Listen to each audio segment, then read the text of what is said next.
Now, fast out to the day. And today, when this morning we wake up, I never watched nothing Manchester United going to work. I never want to have nothing to do with Manchester United, all because of how the players have been playing for the past past years, yeah. But yesterday just bring me to a point where I'm not going to watch Bomba Manchester United at all.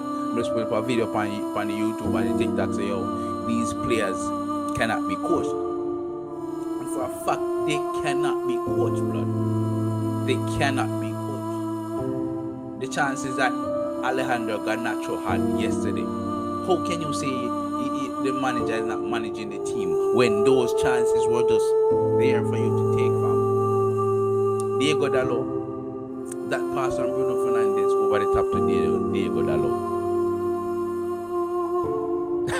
The hardest thing Diego Dalot had to do was get around the keeper, and he did. How the fuck he missed that? God